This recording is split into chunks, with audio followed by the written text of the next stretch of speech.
Hi everyone, welcome to MJS Coaching Football. Thank you for watching my channel. I really appreciate it. Coach Sullivan here, defensive coordinator, and I hope that your 2021 season was as successful as ours was.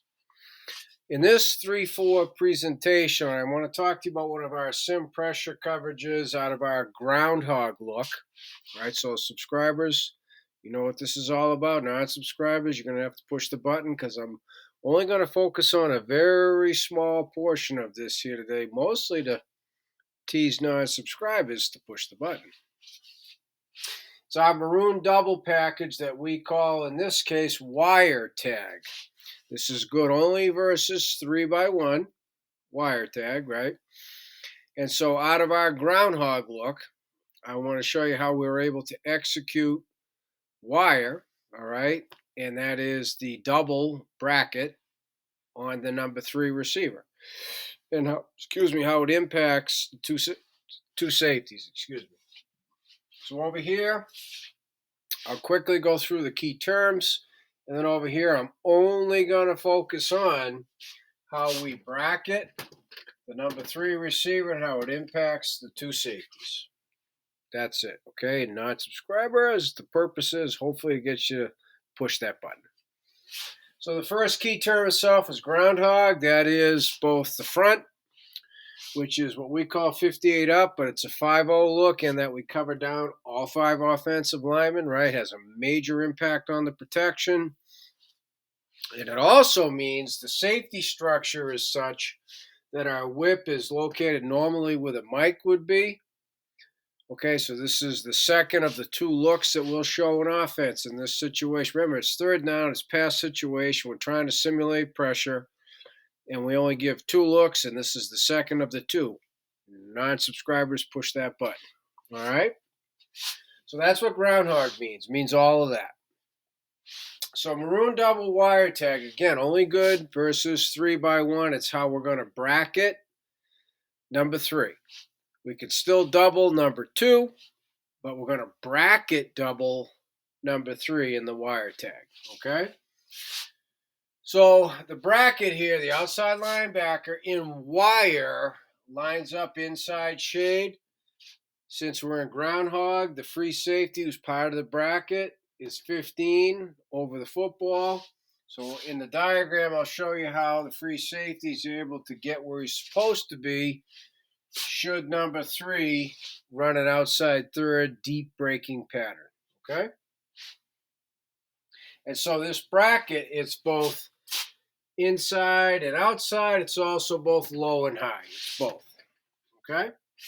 The inside linebackers will continue to take running back first and then cut number 2 on a low route, right, under 10, right? So that's baby rat. Free safety is still part of the bracket. The outside linebacker on number 2 is what we call Disney outside shade. He's got inside help with the whip, as we'll see. Again, that's going to be the focus. Okay, and then the whip is going to start at 5 on the snap. He's going to bail middle third, getting his eyes on number 2, and his job is middle third, specifically 2 first, 1x second. Okay? So here's how it works. Ball snapped again, remembering it's third down and or it's a pass situation and or we're trying to simulate pressure, right? Ball snapped, free safety who's at 15 is going to work outside toward number 3, keeping his eye on number 3, knowing that if 3 goes hard across, he is going to be taken by the rover in this case. Okay? Either way, he would continue even if that happened, and he would be the deep help over here for either numbers 1 or 2. Okay, that's what we call find work.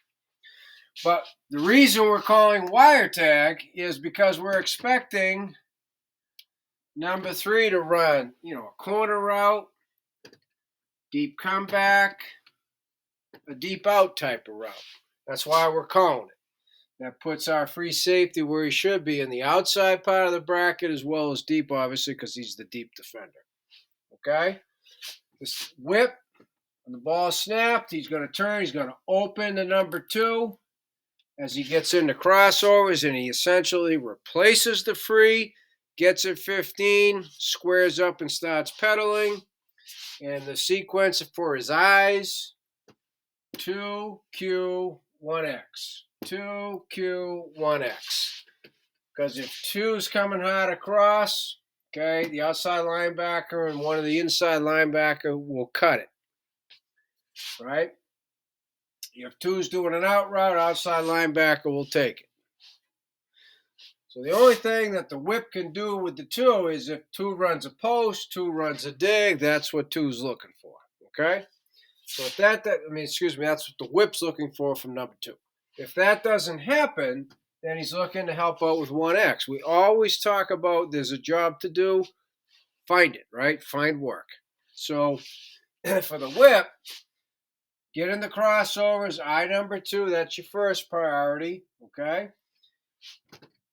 Read the quarterback. Let's say 2 does an out or a crosser, so then read the quarterback's indicator on your way to 1X, because if 1X is the recipient of the indicator of the quarterback when 2's not a factor, then that allows the whip to get a head start jumping on it and being over the top. Okay? So that is groundhog, maroon double, wire tag. Okay? And the reasons we would call it, how we would teach it. Okay, again, if you want to know more about inside linebackers and how we take care of crossers underneath it, non-subscribers, you're going to have to push that button. Subscribers, you already have access to it. So as I said at the beginning, thank you for watching MJS Coaching Football. I really, really do appreciate it. Anybody has questions, subscribers and non-subscribers alike, please email me at coachmjsullivan@gmail.com, because I'd love to talk football with you.